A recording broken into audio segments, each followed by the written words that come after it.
a physical copy, just send me a message and I'll leave one in the office. Here's the instructions.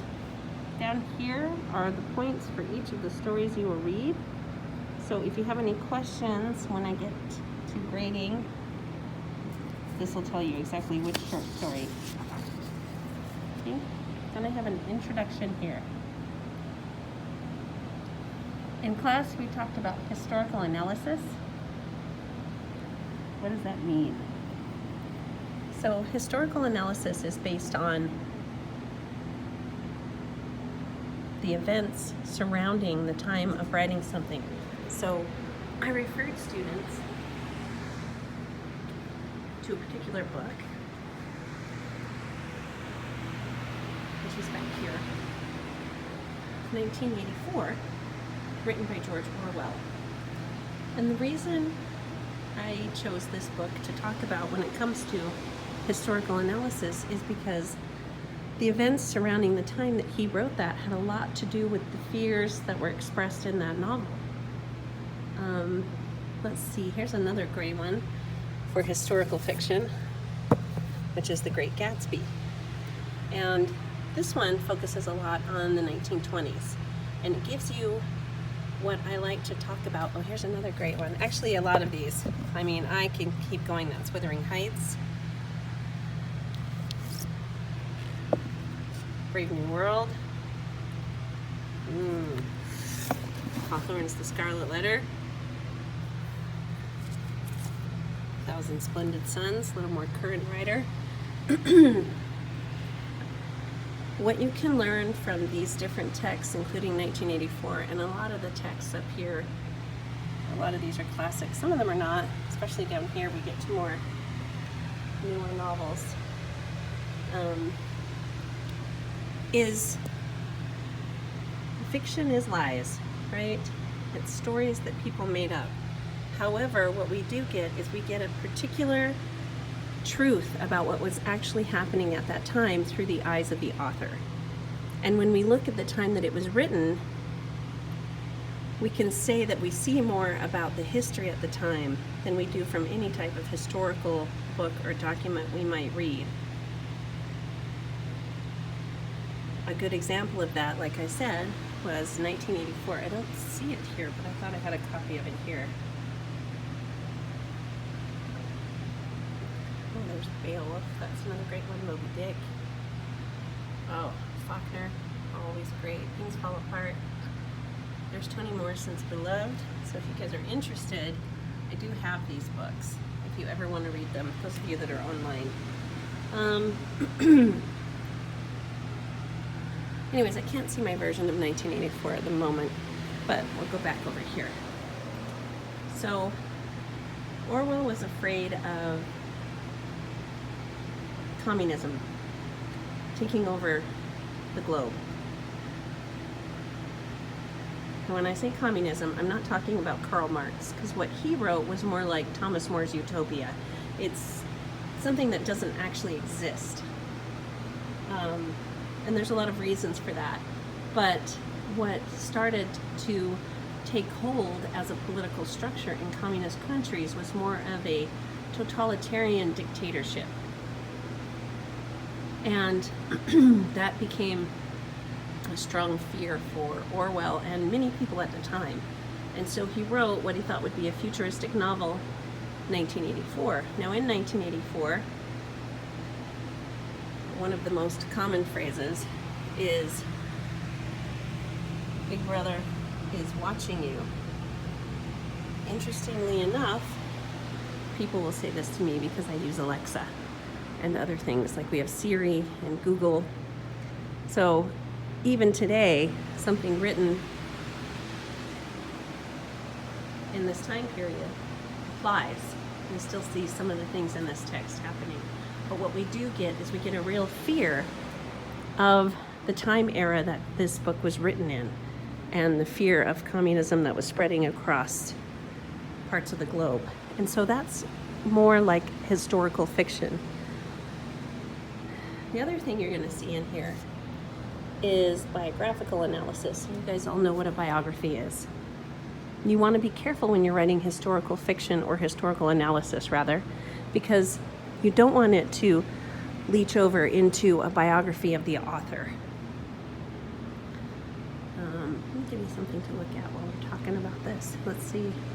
Do I have any biographies? Oh, yeah. So in the back here, we're just about to read Toni Morrison's Sweetness, which is a short story by Toni Morrison.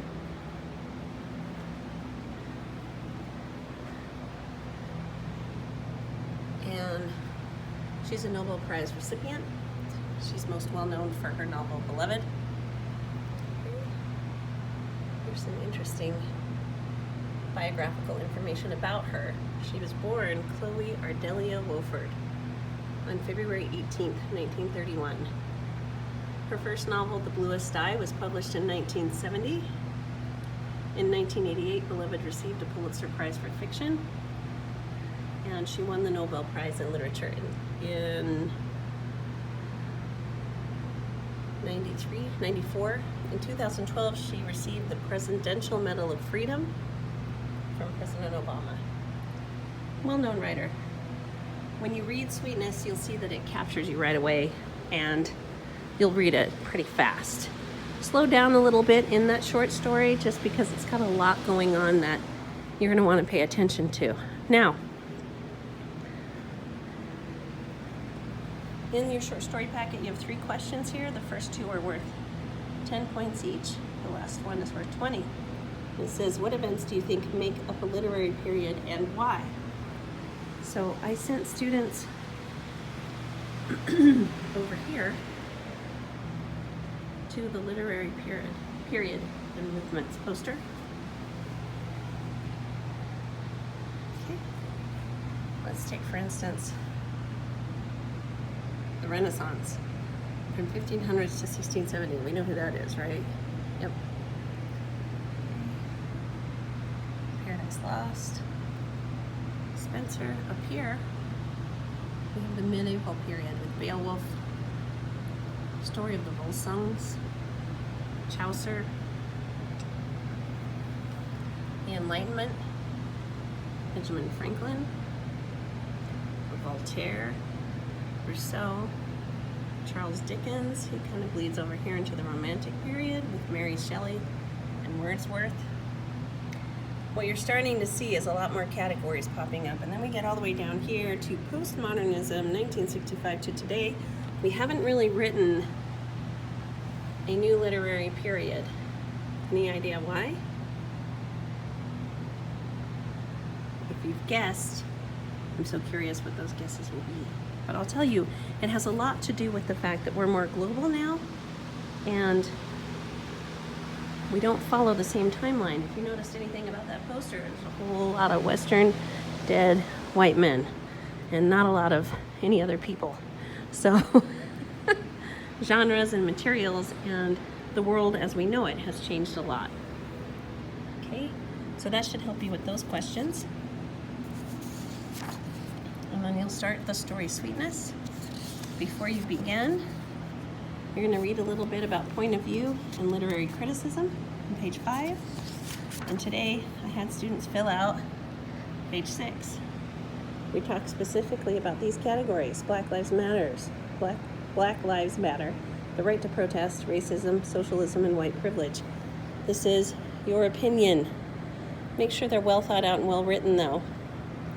Then you're going to talk about what do you think privilege means, and do you think you have the same privileges as your classmates, and explain.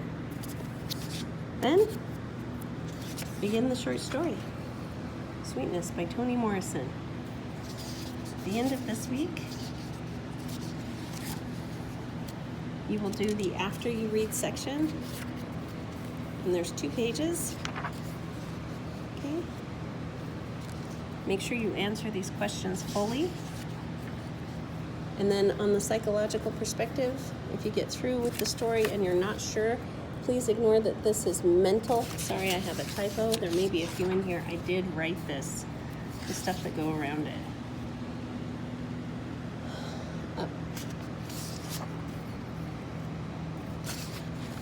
Where do I talk about it? sorry, I thought it was here, but that's literary criticism. I think it's just before sweetness on page 3. Yes, there's psychological analysis. So it's mostly talking about the mental state of characters, and that can also move into what's known as character analysis. Okay, so that's this week. We do the short story Sweetness and answer the questions before and after. If you have any questions or any difficulty working on the PDF, please email me and let me know. Have a great week.